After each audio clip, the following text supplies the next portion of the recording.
Hello and welcome into the Knicks-Verse. My name is George, and if this is your first time here, or you've been here before but haven't subscribed yet, please do so, along with the thumbs ups, and drop your comments, because we got some breaking news, some bad news for the Knicks. Some bad news for Cam. Some bad news for anyone who was looking forward to seeing more Cam, to seeing the Knicks play younger, which they have been doing of late. And I'm actually going to dive into some numbers to show you how the Knicks have gotten better as they got younger. But first, going to report on this Woj bomb that was dropped today. The New York Knicks forward Cam Reddish will miss the rest of the season with a right shoulder separation. As you guys saw that, you probably saw it when he tried to block a Davion Mitchell layup against the Kings a couple nights ago. And then he was sent to New York. He wasn't sent to Dallas, and they did some more further analysis on it, and it turns out it's a right shoulder separation.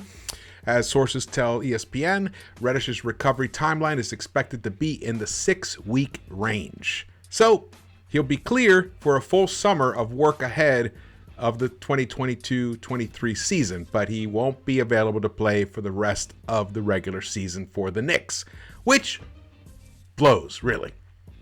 This is why, I mean, myself and most fans were crying out to see Cam immediately, as much as possible, as early as possible. Now, when the Knicks first acquired him, he had a little bit of a nagging injury, but he was available to play afterwards, and he barely got any minutes. It took a while for Thibs to finally give him some time. In fact, he even subbed him out of the Phoenix game when the Knicks were rolling, and it could be one of the reasons why the Knicks lost that game, or else they would be on a 4-game winning streak. So this is a big loss. Especially because the Knicks have some decisions to make with him. Well, but they have a little bit of time, but not too much. Let's look at some of the stats and see how he was doing here. This is what Cam was doing, right? Actually, this is post-All-Star game. The post-All-Star game, his numbers started ticking up. Before the All-Star game, he was only averaging 11.6 points per game. It's just a few games also, remember. He came to the Knicks in mid-January, so this was about a month before. He was averaging 11.6 minutes, 5 points a game, less than about a rebound a game, about a half assist. But look at the field goal percentage. He was at 32.4%, and the three-point percentage was at 18.8%. But since the All-Star break, when his minutes increased dramatically to 18.5 minutes per game, he was given a 7.7 points per game, 2.2 rebounds, an assist, and a steal. He's good with the steals. Gonna miss that. His field goal percentage had gotten up to 51.6%. He was really starting to, when he was making drives to the hoop, he was finishing them with such flair and such ease. It was something that we had not seen on the Knicks in quite a while. His three-point shot was starting to come around. He was averaging 33.3%, but you could see it was on an upward trend. And before he came to the Knicks with Atlanta, he had even better stats. Look at him. He was averaging 23.5 minutes per game, almost 12 points, 2.5 rebounds, 1 assist, 1 steal. His field goal percentage, though, was not that efficient, 40.2%. So you could see he actually got better in finishing with the Knicks, because his three-point percentage actually was better with Atlanta. He was at about 38%. So this is a shame. This is a shame because basically the Knicks they're at a point where he's eligible. He's eligible for an extension this summer, along with RJ. But the Knicks, they're not under any pressure to extend him this summer. They can extend a qualifying offer and make him a restricted free agent. And they have the option to match any contract that another team offers him later on. Now, for example, he's nowhere near at the level of Zach LaVine, but Zach LaVine, back in 2018, he signed a 4-year, $78 million contract. So, that's along the lines. I don't think he's going to get that kind of money, but that just gives you some parameters. And remember, one of the things was with the Hawks, there was a logjam. There had too many wings. And they had just extended Kevin Huerter to a 4-year, $65 million deal. So that might be closer to the range that Cam could be signed for. But again, they're not under pressure, but it would have been nice to have seen him play the rest of the season out, especially as finally Thibs was starting to feature the younger players. Now, let's hope that he recovers. It recovers, very, beautifully. Shoulders, usually you recover well from a shoulder, but every once in a while, some fluky thing can happen with the shoulder. But in this case, I have high hopes that he'll be fine. It's just a shame, man. The timing just blows, especially now we're missing Grimes, we're missing Obi. So 3 key young players right now, when we are making this push to feature the young guys, 3 of them are hurt and they're out, which is really messing with their plans. Now let's look at some interesting stats about the young players.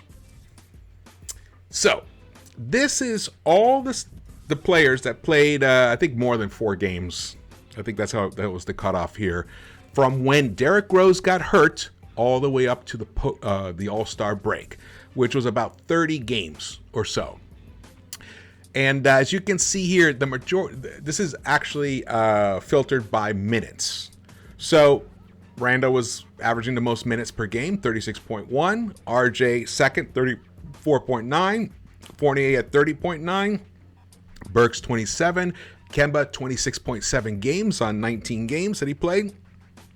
And Mitch was 26.6. Grimes was even up there. Grimes was getting, you can see how Grimes was, he was totally entrenched in his rotation.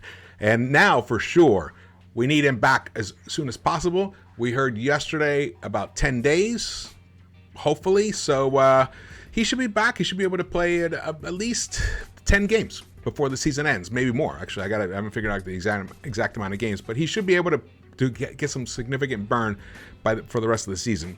Obi, though, with that hamstring injury, we haven't heard about that yet, so I will check on that.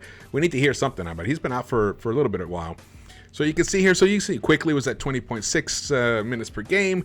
Now, Miles was way down there, 7.4. Jericho, 6.5. So he was way down there. Now, the interesting thing about this is that the percentage of minutes that the 24 and under, I wanted to cut it off there because I wanted to include Obi in that. The percentage of 24 and under compared to the 24 and to the 25 and over was flipped. It was the majority of minutes were being played by the older players during this stretch. And, the younger players are a minority. Obviously, that's the way it works. Now, check this out. This is the post All-Star break, which is the last 7 games. Now, no Kemba, very little Obi, only 3 games of Obi, and we lost out on Cam. Obviously, Cam missed the Dallas game, but here we go. So the green shows the uptick. This is an increase over the previous numbers. So all these numbers here, green means it went up, reddish means it went down, and if there's no color, if it's still the white, that means it was even. So as you can see, RJ became the minutes beast in this scenario here, averaging 38.1 minutes per game. Burks is second. Randall dropped to 33 minutes. Fournier is exactly the same as last time, 30.9 minutes. Emmanuel Quickley, his minutes ticked up to 25, almost 26 minutes per game.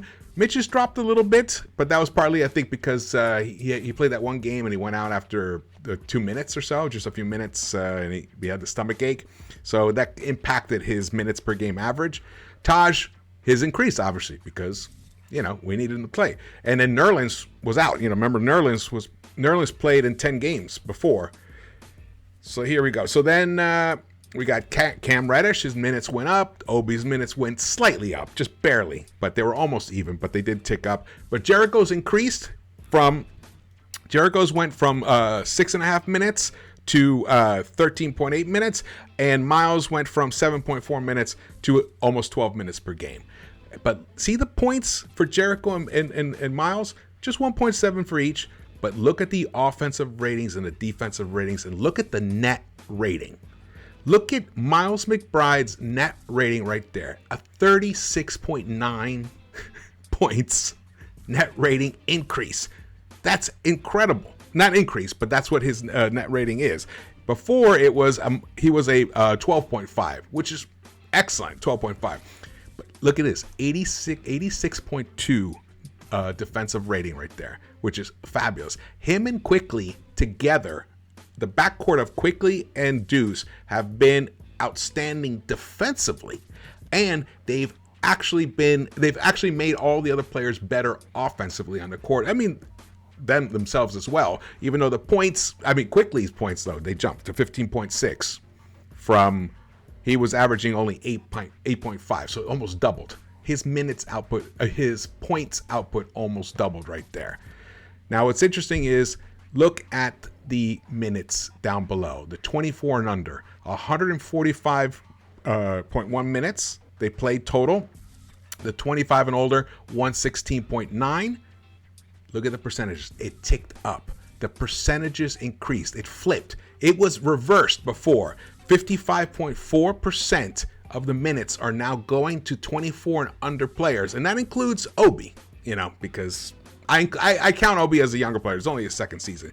And the older players like that. So as the Knicks went younger, the team got better. And to show it even clearer, these are the team stats. So this is it. This is what the game began. This began right after Derrick Rose got hurt, up until the All-Star game. It was 30 games. The Knicks went 12 and 18 for a 400 winning percentage. And that didn't jump, but it increased. In the 7 games since the All-Star break, they 3 and 4 for a 429 winning percentage. But look at the other efficiency numbers. Points per game. They went from averaging only 104.3 points per game to averaging 112.1. In terms of opponents' points allowed, they went from allowing 106 points to allowing 109 points. So that did increase. But the net rating right there, the net differential is 3.1, which increased from previously before, which is a jump of 4.8.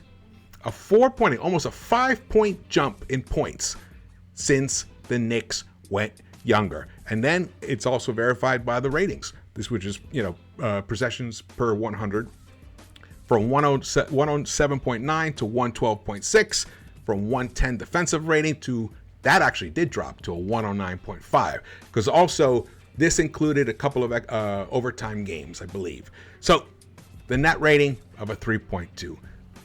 Knicks went younger, the Knicks got better, which is maddening, because all along we have been wanting Thibs to feature the young guys, to stop giving so many minutes to the older guys. Just spread them around, blend them more. If you don't want to go completely young, doesn't mean you have to totally bench Burks, though I would prefer. But now we have so few players. If this was pre-Grimes, Toppin, and Reddish getting hurt, definitely wanted Thibs to just make the move and just focus solely on the young players. But now we have a blending of sorts, and it's working. So we need to feature the young players more and more. The numbers bear it out. It's right there. This is something we've been crying out as a fan base for months now. Unfortunately, it took like a terrible losing streak to finally motivate Thibs to do this. I wish he had been proactive, but we're here now, and now let's see what's going to happen for the remainder of the season. Hopefully Cam can return, because, man, I was really starting to enjoy. Well, I was totally enjoying. I loved watching Cam play with RJ on the floor together, especially when I saw him at the Clippers game, the LA Clippers game here in Los Angeles. It was just a treat. It was a treat to see them together. Have those dynamic wings. Knicks haven't had that in so long. And they have the energy, they have the speed, they have the size to compete with basically all the other top-notch young players in this league. That's where we got to go.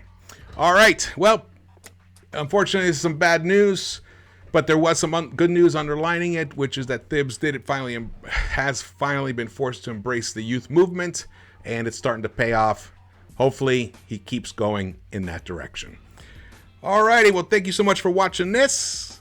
Again, my name is George. If you haven't subscribed yet, please do so, and drop your comments and hit the thumbs ups for me, and I will see you around the Knicks-Verse.